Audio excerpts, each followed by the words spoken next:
ఏదైనా జరిగిందా, లేదు ఫర్దర్ గా ఇంకొంత ఏదైనా ఇష్యూస్ ఉన్నాయా అంటే ఒకవేళ నిజంగానే ఇప్పుడు మనకి ఎక్కడైతే లిక్కర్ తీసుకున్నట్టుగా మనకు కొంత సమాచారం అందుతుందో, కోదాడ ఏలూరు మధ్యలో లిక్కర్ తీసుకున్నట్టుగా కొంత సమాచారం అందుతుందో, అదే కానీ నిజంగానే అయితే ఆ తర్వాత మధ్యలో ఎక్కడైనా ఫ్రెండ్స్ తో అంటే కొంత సమాచారం ఏంటి, ఇప్పుడు విజయవాడ దాకా రాగలిగారు అనేది కొంత సమాచారం ఉంది. విజయవాడలో 2-3 గంటల వరకు వచ్చారు. అంటే ఒకటి హైదరాబాద్ నుంచి బయలుదేరిన తర్వాత విజయవాడ వరకు ఎన్ని గంటలకు చేరుకున్నారు అనేది వాళ్ళ పోలీసు దగ్గర కూడా కొంత సమాచారం ఉంది. పోలీసు ఇక్కడ ఎవరెవరిని వీళ్ళతో ఎక్కడ ఎవరెవరిని కలిశారు, ఇక్కడి నుంచి బయలుదేరేటప్పుడు మళ్ళీ రాజమండ్రికి బయలుదేరేటప్పుడు మధ్యలో జరిగిన ఎక్కడైనా ఆగాల్సి వచ్చిందా, లేదు కోదాడ దగ్గర ఎక్కడైనా ఆగారా, అక్కడ ఒకవేళ తీసుకున్న మద్యం అది అక్కడే సేవించారా, లేదు అసలు అతనికి అలవాటు ఉందా లేదా అనే చర్చ కూడా రావాల్సిన పరిస్థితి అయితే ఉంది. సో ఇవన్నీ కూడా కొంత పోలీసులకి కొంత సమాచారం అయితే సీరియస్ గానే సేకరిస్తున్నారు. బహుశా 2-3 రోజుల్లోనే ఈ కేసుకు సంబంధించి పూర్తి వివరాలతో పాటు అసలు ఏం జరిగింది అనే దానికి ఒక క్లారిటీ ముగింపు పలుకుతాం అనేది మాత్రం ఏలూరు ఐజీ అశోక్ కుమార్ చెప్తున్న పరిస్థితి చాలా క్లియర్ గా ఉంది. అందు సేమ్ టైం ఈ వ్యవహారాన్ని కూడా ఏపీ పోలీసు, అందులో ఏపీ ముఖ్యమంత్రి చంద్రబాబు చాలా క్లియర్ గా వ్యవహారం మీద ఎప్పటికప్పుడు సమాచారం తెలుసుకునే ప్రయత్నం చేస్తున్నారు. అలాగే డీజీపీ కూడా వ్యవహారం మీద ప్రతిరోజు అధికారులని ఏం జరుగుతుంది, ఏంటి, ఎంతవరకు వచ్చింది ఇన్వెస్టిగేషన్, ఏం జరిగింది అనే అంశాన్ని ఎప్పటికప్పుడు తెలుసుకునే ప్రయత్నం అయితే చేస్తున్నారు. కానీ పోలీసులు చెప్తున్న ప్రకారం అయితే ఇది ప్రమాదం మాత్రమే, దీంట్లో ఎటువంటి ఆస్కారాలు లేవు అనే ఒక లైన్ ఆఫ్ దీంట్లో మాత్రం ఒక కోణంలో మాత్రం వాళ్ళు వివరించే ప్రయత్నం అయితే చేస్తున్నారు. కృష్ణమోహన్, ఇక్కడ దాదాపుగా ఘటన జరిగిన అంటే సీసీ ఫుటేజ్ లో టైం చూస్తూ ఉంటే కనుక 10 గంటల 10 నిమిషాల నుంచి 10 గంటల 12 నిమిషాలు అంటే 2 నిమిషాలు షాప్ లో ఆయన మనకి ప్రవీణ్ గా చెబుతున్న ఆ ఫుటేజ్ మనం చూడొచ్చు. ఇంట్రెస్టింగ్ గా ఘటన జరిగిన అంశానికి ఘటన 11 గంటల 41-42 ఆ ప్రాంతంలో జరిగింది. అంటే ఒక గంటన్నర ముందు ఫుటేజ్ గా మాట్లాడుకున్న సందర్భంలో ఏ మేరకు కీలకంగా మారే అవకాశం కనిపిస్తోంది. దాంతోపాటు ఇక్కడ 2 రకాల వర్షన్స్ వినిపిస్తున్న పరిస్థితి. ఒకటి, అది ఆయన కోసమే తీసుకున్నారా, లేకపోతే ఎవరైనా ఫ్రెండ్స్ కాల్ చేసి వచ్చేదారులు తీసుకురామని చెప్పి ఏమైనా చెప్పే ప్రయత్నం చేశారా? ఈ అన్ని కోణాలు కూడా దర్యాప్తు జరుగుతుంది అనుకోవాలి ఇక్కడ. డెఫినెట్ గా, ఎందుకంటే దీనికంటే ముందు ఇన్సిడెంట్ జరిగింది. అంటే ప్రమాదం జరిగే సమయానికంటే ముందు ఈయన అక్కడ ఆగి ఆ 2 నిమిషాల్లో తనకు కావాల్సిన లిక్కరా లేకపోతే ఏదైనా వస్తువులు తీసుకున్నా, లేదా అక్కడ ఉండి సేవించి మళ్ళీ బయలుదేరారా, ఆ గ్యాప్ చూడాలి. అంటే ఆ ప్రాంతం నుంచి వెంటనే బయలుదేరేశారా, లేదు అక్కడ ఆగి కొంతసేపు ఉండాల్సిన పరిస్థితి అయితే ఉందా, ఇవన్నీ కూడా ఒకసారి చూడాల్సిన నేపథ్యం కూడా కనపడుతుంది. కాబట్టి కానీ కొంత ఇన్వెస్టిగేషన్ పోలీసులకి సమాచారం అయితే కొంత సమాచారం ఉంది సచిన.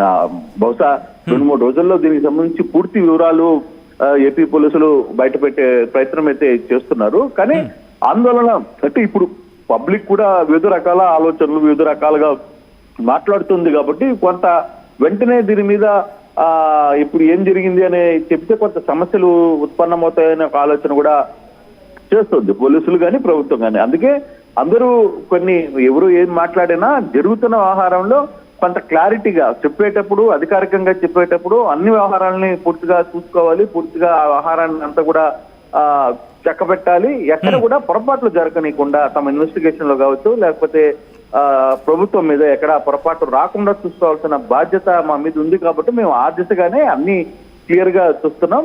మాకున్న ప్రాథమిక అంచనా ప్రకారం అయితే ఇది పూర్తిగా కూడా కొంత ప్రమాదంగా జరిగిన మరణమే అనేది కొంత పోలీసుల నుంచి వినిపిస్తున్న సబ్జెక్ట్.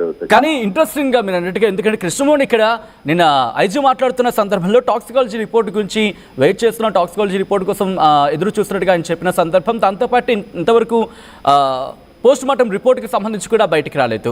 దాంతోపాటు సీసీటీవీ ఫుటేజెస్ని పరిశీలిస్తున్నామన్నారు. ఇంకా మాట్లాడుకుంటే ట్రాన్స్పోర్ట్ అధికారులకు సంబంధించి కూడా దాన్ని ఆ వెహికల్కి సంబంధించి ఆ డీటెయిల్స్ని కనిపెట్టే ప్రయత్నం లేకపోతే ఇన్వెస్టిగేషన్ చేసే ప్రయత్నం జరుగుతుందంటూ చెప్పుకొచ్చారు. సో ఇవన్నీ కూడా అంటే దర్యాప్తులో అనేక కోణాలు ఇక్కడ కనిపిస్తున్నాయి.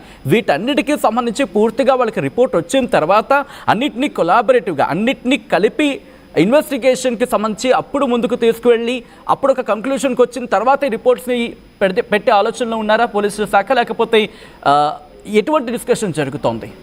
డెఫినెట్ గా, ఎందుకంటే ఇప్పుడు ఈ ఇష్యూ మామూలు సాధారణ వ్యక్తిదో లేకపోతే ఇంకోటి అయితే జరిగిన వెంటనే సో ఇది కాదు ఇది జరిగింది ఇదే జరిగింది అని చెప్పగలిగే పరిస్థితి ఉంది. కానీ ఇక్కడ చనిపోయిన వ్యక్తి అందరికీ ఒక ఒక ఒక మత ప్రబోధకుడిగా అందరికి సుపరిచితం ఉంది. రెండు తెలుగు రాష్ట్రాల్లో అతనికి అభిమానులు ఉన్నారు. మనం చూసాం ఎంత పెద్ద స్థాయిలో అక్కడికి జనాలు రావడం కావచ్చు, తన ఉన్న ఫాలోయింగ్ కావచ్చు, ఇది అన్నిటిని పరిగణలోకి తీసుకుంటుంది పోలీసు. ఎందుకంటే వెంటనే దీని మీద ఒక కంక్లూజన్కి వచ్చేస్తే లేనిపోని సమస్యలు వచ్చే అవకాశం ఉంది. అందులో అది ఇంకో రకంగా అంటే దీంట్లో ఇప్పటికే ఒక్కొక్కరు ఒక్కొక్క మాట మాట్లాడే ప్రయత్నం చేస్తున్నారు, ఒక్కొక్కరు ఒక్కొక్క వివరణ ఇచ్చే ప్రయత్నం జరుగుతోంది. అంటే ఎవరు తోచింది ఒకరు మటర్ అంటారు, ఒకరు ఇంకోటి అంటారు, ఇంకొకటి 5 కోట్ల సుపారీ అంటాడు, ఇంకొకటి 10 కోట్లు జరిగింది, దీని వెనకాల వేరే కారణాలు ఉన్నాయి, వివిధ రకాల కోణాలు అయితే చెప్తున్నా నేపథ్యం. కానీ ఫ్యామిలీ మాత్రం చాలా కన్సిస్టెంట్ గా ఉంది అనేది నాకున్న సమాచారం. ఫ్యామిలీతో పోలీసులు కూడా మాట్లాడుతున్నప్పుడు వాళ్ళ స్టేట్మెంట్ లో కూడా వాళ్ళ క్లియర్ గా మాకైతే ఎవరి మీద అనుమానం లేదు, జరిగిన సంఘటన ఆహారంలో ఏది ఉంటే ఫ్యాక్ట్ అది మీరు డిసైడ్ చేయండి, మీ మీద మాకు పూర్తి నమ్మకం ఉంది అనే సమాచారాన్ని మాత్రం పోలీసులకి ఫ్యామిలీ చెప్తోంది. సో ఈ యాంగిల్లో ఇది జరుగుతున్నప్పుడు నిజంగా జరిగిన సంఘటనలో అంటే అక్కడ ఇష్యూ కూడా ఏంటి, బండి మనిషి చనిపోతే బండి 2 వైపులా ఎక్కడైనా సరే ఒక వెహికల్ కొట్టితే వెనకాల నుంచి ఢీ కొట్టినా ముందు నుంచి ఢీ కొట్టినా బండి ఒకవైపు వెళ్ళిపోతుంది, మనిషి ఇంకో రకంగా పడిపోతారు అనేది సాధారణంగా సర్వసాధారణంగా జరిగే యాక్సిడెంట్ లో కొన్ని ఇష్యూస్. కానీ ఇక్కడ అసలు యాక్సిడెంట్ అయిందా లేదు, తనే ఏమన్నా జారి కింద పడిపోయే జరిగిందా, ఇవే అంశాలను కూడా చూడాలి. అంటే ఇప్పుడు ఈ మధ్య షాప్ దగ్గర ఆగిన సంఘటన చూస్తున్నాం కాబట్టి సో దీని తర్వాత ఏం జరిగింది, దీనికంటే ముందు ఏం జరిగింది, అసలు విజయవాడలో ఎవరితో ఉన్నారు, విజయవాడలో 2-3 గంటలు విజయవాడలో గడపాల్సిన పరిస్థితి ఉంది కాబట్టి అసలుకి ఏం జరిగింది, ఎన్ని అంశాలని కొంత పరిగణలోకి తీసుకునే అవకాశం అయితే పోలీసులు ఉంటుంది. అయితే పోలీసులు మాత్రం చాలా క్లియర్ గా ఒక ఆహారం అయితే చెప్తున్న పరిస్థితి. అంటే వాళ్ళు ఈ వ్యవహారంలో ఎక్కడ నిర్లక్ష్యం తీసుకోకూడదు, అనవసరమైన ఇబ్బందులకి తలనొప్పులు తెచ్చుకునే ప్రయత్నం, తొందరపడిపోయి మాట్లాడి ఇదేదో అయిపోయింది ఇదేదో జరగలేదు అనుమానాలకి తాగకుండా ఖచ్చితంగా పూర్తి స్థాయిలో ఆహారాన్ని నడిపించాలి అనే ఒక ప్రయత్నం మాత్రం ఖచ్చితంగా చేస్తోంది. దీంట్లో అన్ని రకాల వాళ్ళకి ఉన్న ప్రతి ఒక్క ఏ మాత్రం ఇది ఉన్నా ఇప్పుడు మనం అనుకున్న రిపోర్ట్ విషయంలో కావచ్చు, లేకపోతే లిక్కర్ తీసుకున్నాడా లేదా, ఇట్లాంటి అంశాలు అన్నిటి కూడా వస్తాయి. ఇవన్నీ కూడా అన్ని డేటా తీసుకునే ప్రయత్నం అయితే జరుగుతుంది. ఆల్రెడీ కూడా కొంత సమాచారం ఉంది పోలీసుల దగ్గర కూడా. అయితే వెంటనే దీని మీద చెప్పడానికి ఎందుకు ఆలోచిస్తున్నారంటే ఏదైనా ఇష్యూ జరిగితే వెంటనే ఒక నిర్ణయానికి వచ్చేస్తే 2-3 రకాలుగా దీని మీద డెసిషన్ తీసుకుని పబ్లిక్ లో వేరే వర్షన్స్ కి వెళ్ళిపోతాయనే ఒక ఆలోచనలోనే ఆ నిర్ణయానికి వస్తున్నారు. బహుశా 2-3 రోజుల్లోనే ఆహారం మీద పూర్తి స్థాయి నివేదికను జరిగిన ఆహారం మీద అంటే ఇప్పటికే అనేక అనుమానాలు తెర మీదకి వినిపిస్తున్న పక్షంలో ఆ అనుమానాలన్నింటికీ క్లారిటీ ఇచ్చే విధంగా ప్రూఫ్లు సిద్ధం చేసుకున్న తర్వాత మాత్రమే బయటపెట్టే ఆలోచనలో పోలీసు శాఖ ఉందనుకోవాలా ఇక్కడ? అంటే 100% గా ఉంటుంది కదా పోలీసు ఈ ఆహారాన్ని. అంటే అందులో సాధారణంగా జరిగిన ఒక ఇది కాదు, సాధారణ మరణం కాదు, అవును సాధారణ వ్యక్తి మరణం కాదు, సాధారణ వ్యక్తి కూడా కాదు, సాధారణ మరణం కాదు, సాధారణ వ్యక్తి కూడా కాదు. అయితే జరిగిన దాంట్లో కొన్ని అనుమానాలు వ్యక్తమైన పరిస్థితి వాస్తవం. డెఫినెట్ గా అక్కడ జరిగిన దాంట్లో కొన్ని రూల్డ్ అవుట్ చేస్తున్నారు. నిన్న మొన్నటి వరకు షూతో మనిషి బాడీ మీద కాలుతో తొక్కి చంపారు అనే అది మాత్రం పోలీసు వాళ్ళు పూర్తిగా రూల్ చేసిన పరిస్థితి అయితే కనబడుతుంది. ఇంకా అఫీషియల్ గా దాని గురించి మాట్లాడలేదు, రేపు ఎల్లుండో అది కూడా చెప్పబోతున్నారు. నాకు అందుతున్న సమాచారం అయితే అది సమస్య లేదు అనేది కొంత సమాచారం అయితే ఉంది.